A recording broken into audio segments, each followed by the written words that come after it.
You already know you should be investing. You already know you should have an emergency fund.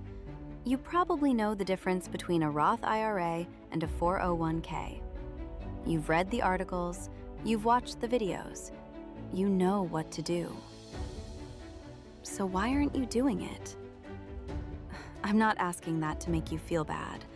I'm asking it because it is the most important financial question nobody is talking about. And the answer has nothing to do with how smart you are, how much you earn, or how disciplined you think you should be.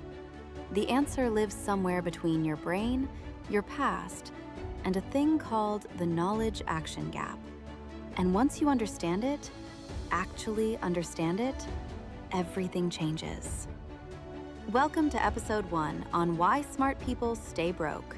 I'm Olivia, and this is the Money Compendium, where we don't just talk about what to do with your money, we talk about why you haven't done it yet and how to finally change that. Let me paint you a picture. It's Sunday night. You've had a long week. You're scrolling through your phone and you come across an article, or maybe it's a video just like this one, about how you should be maxing out your retirement account. And you think, okay, this week I'm going to finally set that up. Monday comes, then Tuesday, then somehow it's Sunday again. Sound familiar? Here's what I want you to know. You are not lazy. You are not irresponsible. You are not bad with money. You are human, and your brain is doing exactly what human brains do. It is protecting you from discomfort, even when that discomfort would actually help you. We live in a world that has given us more financial information than any generation in history. There are thousands of podcasts, YouTube channels, books, courses, apps, and tools, all designed to help you manage your money better. And yet, financial stress is at an all-time high. Personal savings rates are near historic lows, and the gap between what people know and what people actually do has never been wider. That gap has a name. Researchers call it the knowledge action gap, and understanding it is the first step to finally closing it. Here's the thing. You don't actually want a bigger investment portfolio. Not really. What you want is the feeling that comes with it. You want to stop waking up at 3 a.m. worried about money. You want to stop feeling behind, like everyone else somehow figured something out that you missed.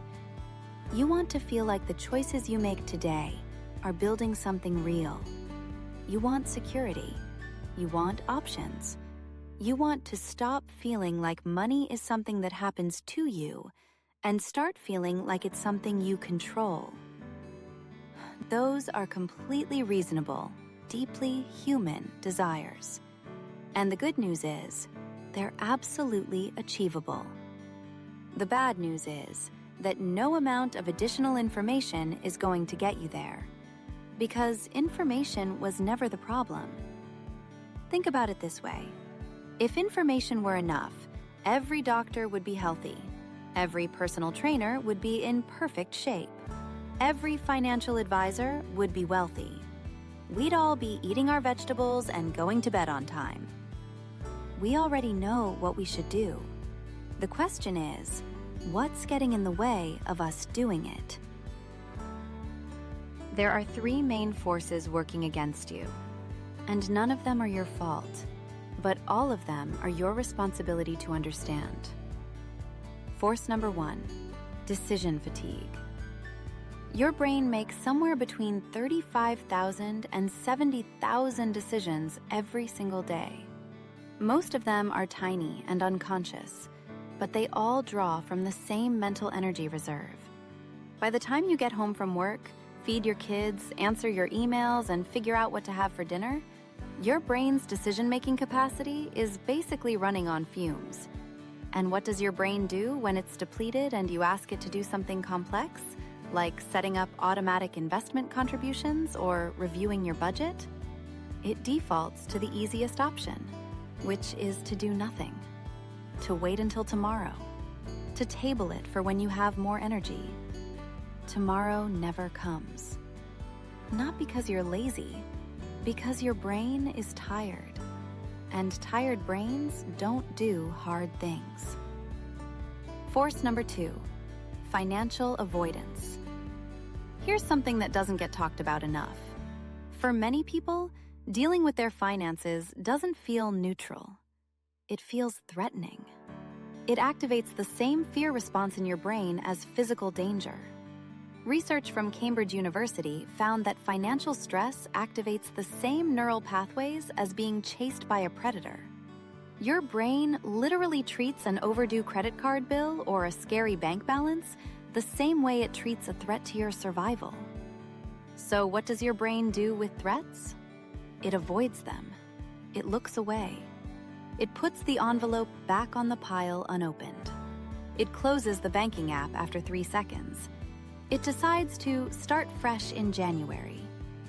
This is not a character flaw. This is your nervous system doing its job. The problem is that financial avoidance is one of the most expensive habits a person can have, because the things you avoid don't go away. They compound. The debt grows.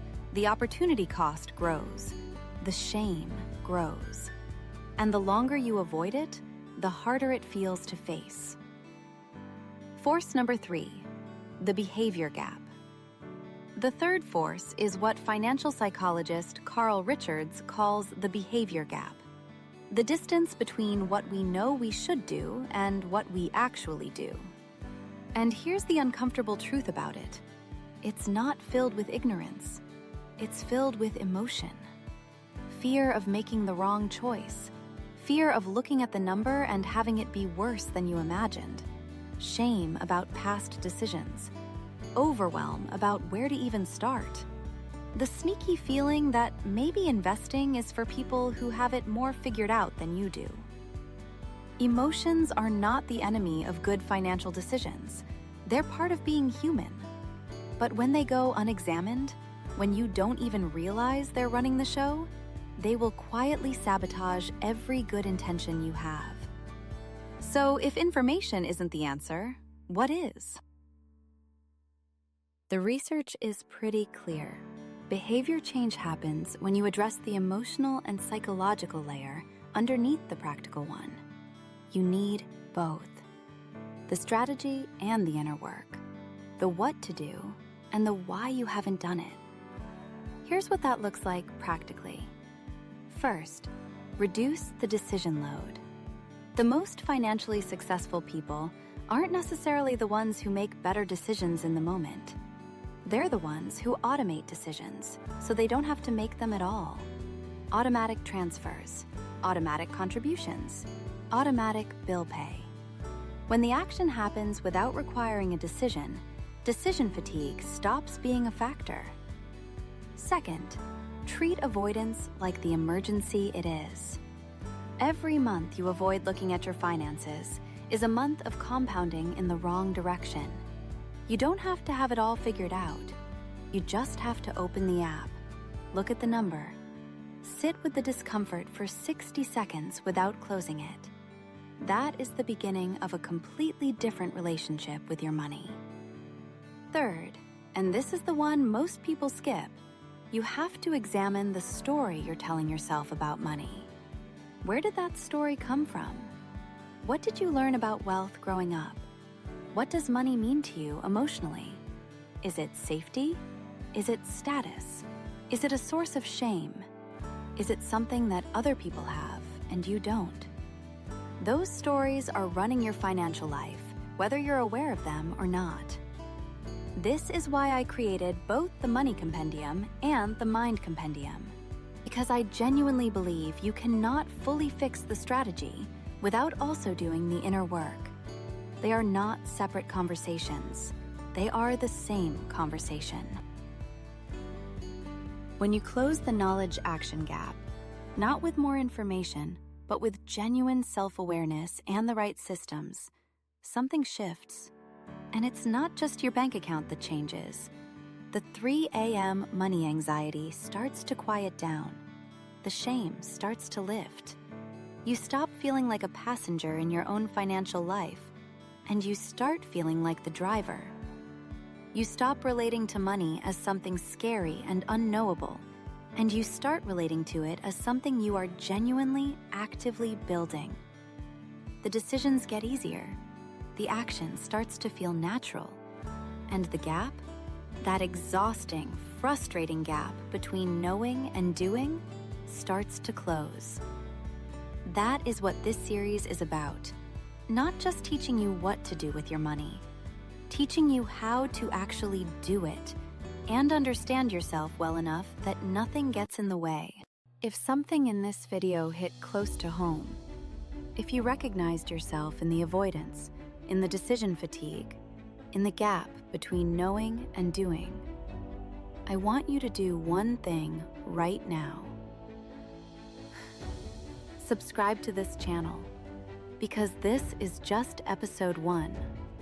Every week in this series, we're going to go deeper into the psychology of lifestyle inflation, financial shame, comparison culture, and the money beliefs you inherited that are quietly running your financial life.